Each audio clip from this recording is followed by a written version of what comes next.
What's up mga boss? What's up mga boss? Check it. What's up mga boss? What's up mga Check it. boss?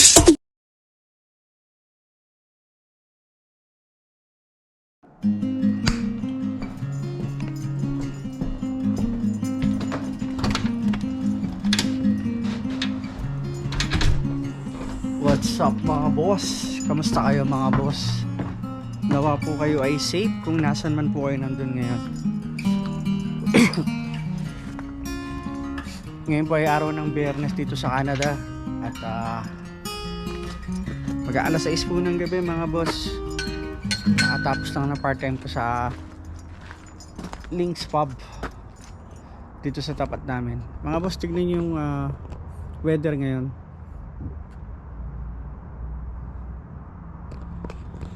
Samahan niyo ako mga boss at tataya tayo sa loto. At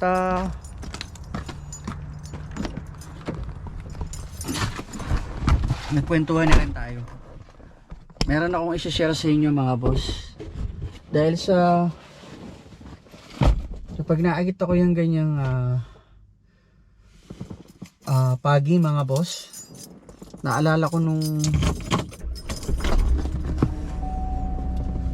pumunta kami ng Vancouver. Kung nakasubaybay kayo sa vlog ko mga boss, at napanood nyo na yung vlog ko na namasyal kami na miss sa Vancouver, yun yung month na hinatid namin yung mga biyanan ko sa airport sa Vancouver, at nagstay kami doon ng one night. At nung umaga gumala kami. Ganito mga boss, pagi, medyo malamig din. At ulan ng ulan nun. Nakita ko yung mga homeless. Ang dami palang homeless doon mga boss sa Vancouver. Tapos may nakita rin ako na kababayan natin. Kasi syempre tayo mga Pilipino, kilala naman natin ang bawat isa. Pag Pilipino, alam natin, mabilis nating maramdaman na Pilipino yan. Antay lang natin umatras. At karamihan doon mga ibang lahi, mga dito sa bansang Canada. Sabi ko napakalamig. Tapos doon lang sila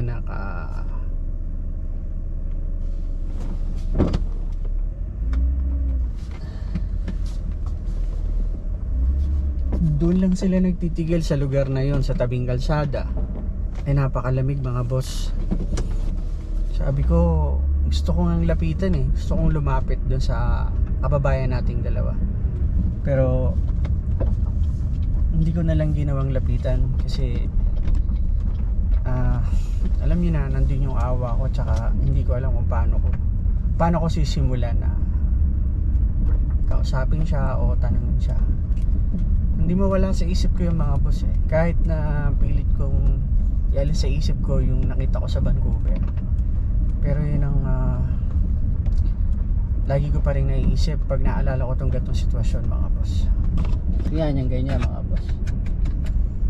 Kasi nung naglalakad-lakad na kami ni Mrs., siyempre namamasyal kami at hindi naman kami taga doon sa Vancouver. At first time namin makapunta doon. Makakain na rin sa Jollibee mga boss, kasi may Jollibee doon eh. At ayun nga mga boss, talagang naawa ako. Sabi ko sa loob ko, bakit kaya maraming tanong sa loob ko, bakit sila naging homeless, taga saan kaya sila sa atin sa Pilipinas, paano ba ako makakatulong sa kanila. Yun, yung mga ganong katanungan mga boss. At saan ba sila nakatira sa Vancouver, ganyan, or gusto ko silang abutan ng pagkain. Pero sinabihan ako ng misis ko na wag ko daw gawin yon kasi marami ding mga homeless na nandun.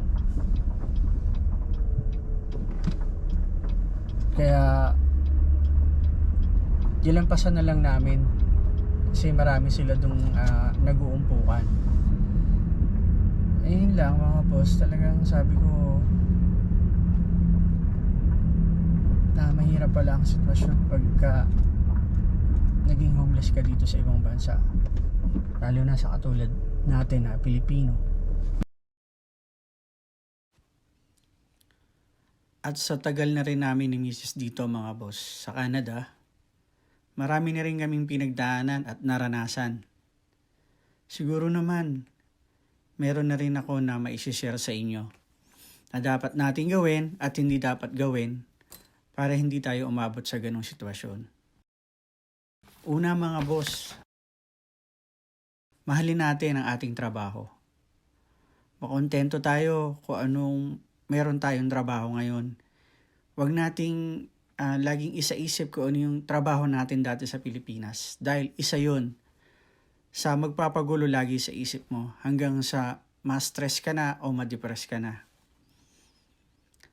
At wala ka namang dapat ikahiya kung ikaw ay walang inaapakan na tao mga boss. Patuloy lang ang buhay mo kung ano man ang klaseng trabaho na meron ka, basta marangal. Pangalawa mga boss, dito sa Canada, ang daming kasino at bilihan ng alam nyo na ipinagbabawal na marijuana. At bilihan ng mga alak din mga boss, napakarami dito. Ngayon mga boss, kung mahina ang self-control mo at madali kang mabuyo, pagising mo ng umaga, maiisip mo na lang na nauubusan ka na pala ng pera. Sa ATM mo, sa credit card mo, dumadami na yung utang mo. Kaya, maging wise ka sa paggastos mga boss. Huwag bili ng bili kung hindi kailangan, bumili lang kung ano ang kailangan lang. Yun ang importante mga boss para magpatuloy ang buhay mo dito sa Canada. Pangatlo mga boss, eto talaga mga boss, 3 milyon yung pag-isipan. Sa totoo lang mga boss. Credit card. Dito sa Canada mga boss, napakadaling magkaroon ng credit card. Yan ang totoo dito mga boss. Halos lahat ng bangko mga boss, mag-o-offer sa iyo ng credit card yan. At kung mahina ang self-control mo mga boss, kukuha ng credit card. At bibili ka ng bibili kung ano man ang ninanais mo dahil lagi mong iniisip may trabaho naman ako. Kaya kong bayaran yan kahit gaano pa karami yan. Bata pa ako, ganyan. Marami kang dahilan para makautang ka ng makautang.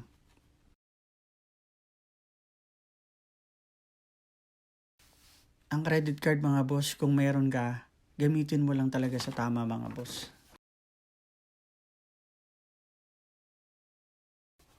Para hindi tayo umabot sa ganong sitwasyon na tayo ay maging homeless.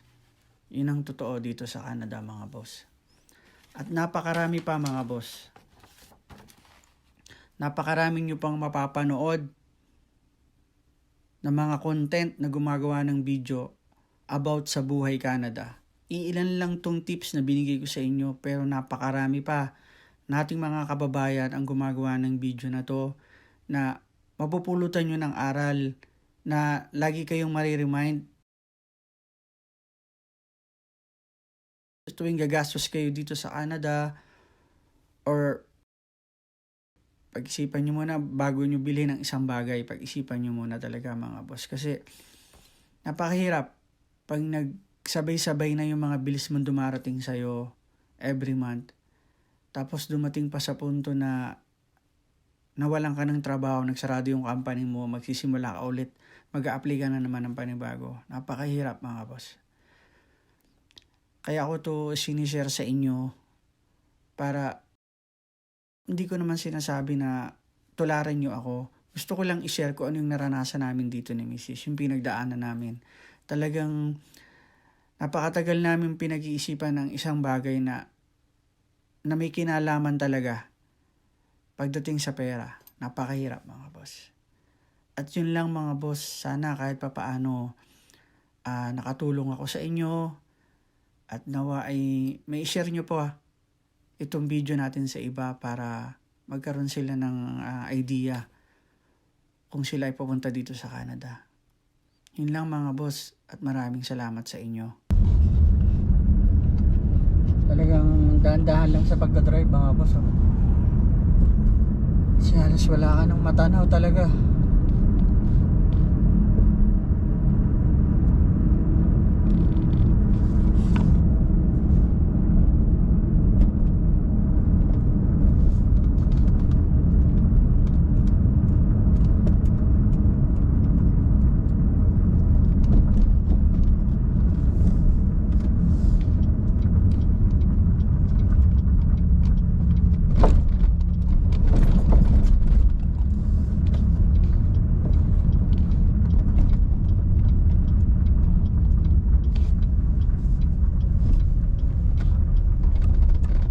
Dito na tayo sa bahay mga boss.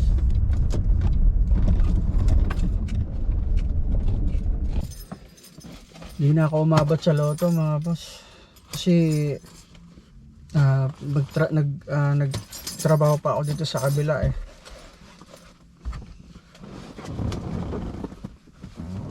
Dito na tayo sa bahay.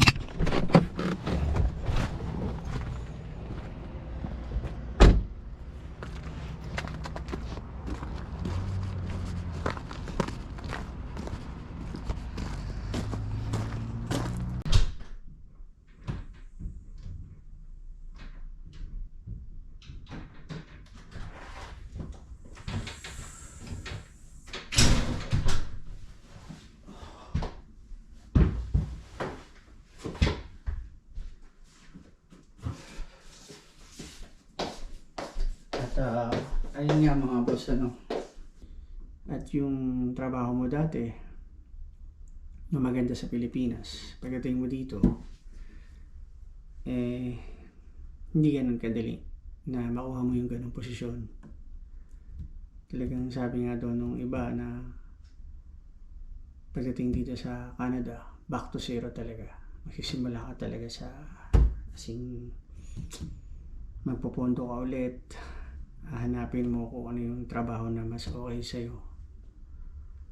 Talagang kahit anong trabaho na lang, papatusin mo yan mga boss. Isa yun sa nangyayari na parang hindi nila matanggap na ganun yung trabaho nila. Dahil sa trabaho nila sa Pilipinas, magaan at maganda. Hindi tulad ng natatnan nila dito. Totoo naman, marami rin ako na kakausap na ganun. Pero sila naman daw bago pumunta dito, talagang pinaghandaan nila kung ano yung magiging sitwasyon nila dito.